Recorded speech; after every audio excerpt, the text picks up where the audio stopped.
was talking to her, and he's, a lot of times, like, to get a guy warmed up, we'll take him to the mall and we'll have him talk to sales clerks, you know, just to kind of get the juices flowing. Because they got to talk to you anyway, right?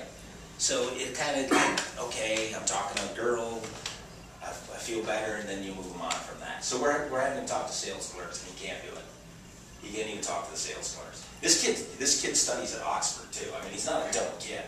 He's seized up. But so we're there, and she and I keep meeting eyes, and I'm like trying, like, I'm on a private instruction, man. No. I'm telling it, I wish I could have grown whisker right then, just to ugly up. So anyway, the client goes off, and Wayne's working with the client alone, and I kind of lose them, and it's a big mall. I go back there to the kiosk, and I walk up, and she looks up and sees me, and it's like a little startled. I go, hey, I just felt like there was something there last time I was here. I just felt like there was something between us, and I had to come back and talk to you and see if you felt the same way. She goes, I did. In fact, I knew you were going to come back here. I won't imitate her Russian accent, but it's really sexy. So got her phone number and set up a date with her. In the interim, we'd gone to Belgium and Barcelona, and then we came back to London and all this stuff. So I'm getting ready for my date, and Wayne says, what are you going to do tonight? And I go, I think I'm just going to try to stay out of my own way. I think the best thing I can do is just try to get out of my own way. He's like, yeah, that's pretty good advice. You know, we started talking about that a little bit afterwards, and the date went extraordinarily well. That story, never mind that story. Anyway, so this idea started to formulate of staying out of your own way, of not being the problem, which is traditionally what the problem is. We're the problem. It's not anything she's doing. We get in our own fucking way most of the time. So D minus F. Wayne gets back from Europe. He and Erica, they just got married recently. I'll just throw that out there. He says, you know, I've been working a lot on building desire and lowering force. He goes, I find that the more I increase desire and the more I take the force out of it, the better the outcome. And that has kind of progressed to, and it works phenomenally well, is when you talk about your wants, what you want from a person, and you're open about it, and you shouldn't feel ashamed for your wants. I mean, we're men, we want women. That's what we are, right? You talk about your wants, but you do it in a very unforceful way. This is what I want. You may not want this, but this is what I want. When you take the force out of it, you don't worry about logistics. So many times we're trying to fix her logistics, like, okay, she came here with a bunch of girls, so I gotta fix that. I gotta let her know that if she needs a ride home, I'll take her home. But then her friends might think she's a slut, so I gotta fix that. Then I gotta, how's she gonna get back home in the morning? So we're always working on our logistics. Fuck that. Go ahead, Jay. Can you give a definition of the force? I'm thinking Star Wars force, man. But I mean pressure. Pressure. Like, I really want you to come home with me tonight. Don't worry about these other guys, they're not going to think less of you. You and I want you to come home with me. I'll bring you home in the morning. I'll even make you breakfast in the morning. So, yeah, right? The pressure's on now, right? The pressure's always bad. But I say, I want you to come home with me. I'll think about it. You don't have to. I'm having a good time. I mean, let's just have fun. But I do want that. Then I'm going to drop it. And we're going to move on and talk about something else. Wow.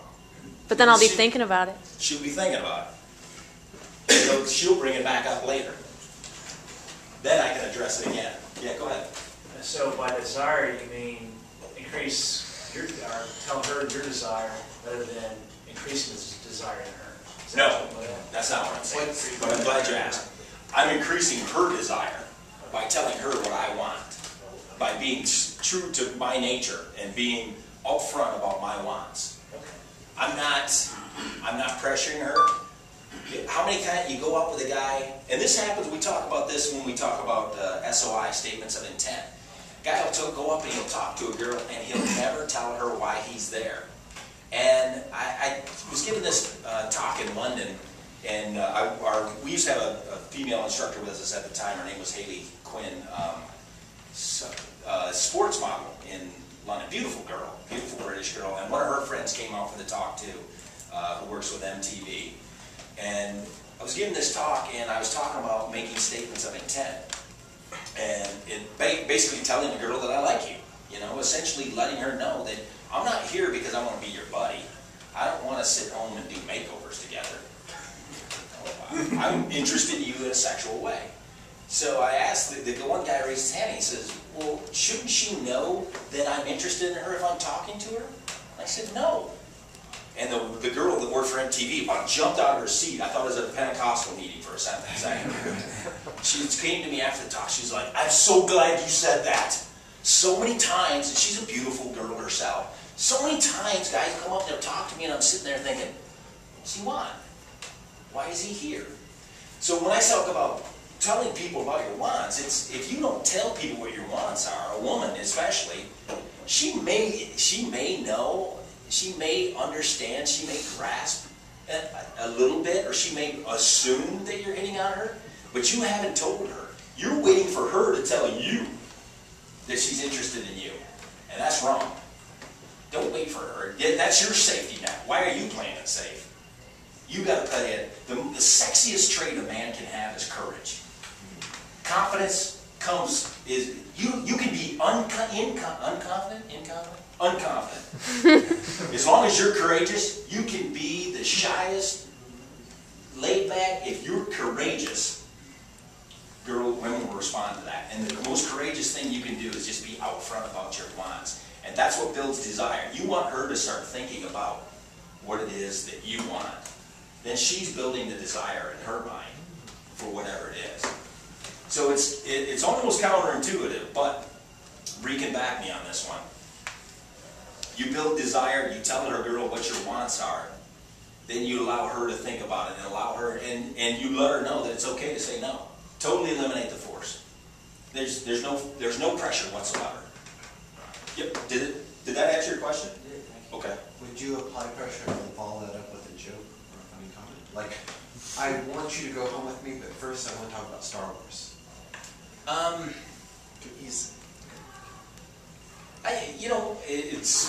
I guess it's not bad. It depends. To me, it depends on what kind of conversation you have and how your personality works.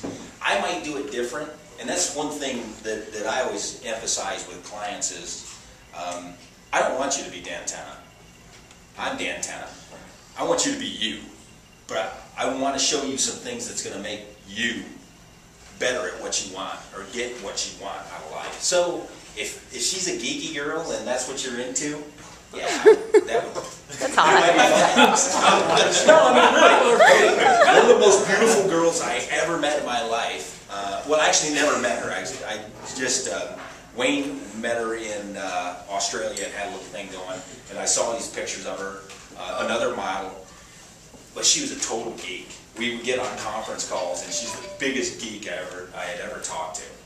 But she was gorgeous. She loved to talk about Star Wars, and she loved to talk about Harry Potter and It's stuff. not funny unless... I know, right? But it's not funny if she did like to talk about that, then it wouldn't be funny. If she was Yeah, watching live, I guess then you're like, I want to talk about Star Wars. I guess the way I would do it That's is, funny. I guess the way I always approach it and the way I always do it is I'm just very out front about my wants.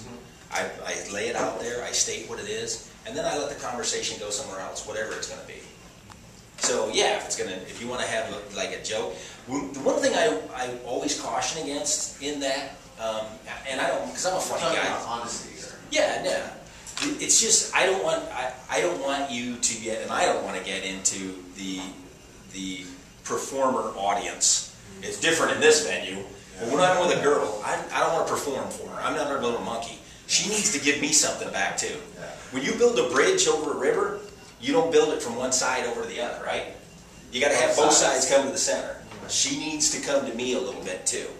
So I'm going to come out there and tell her what I want, and then I've built my bridge part of the way. Okay, she can either build it or not. It's totally up to her.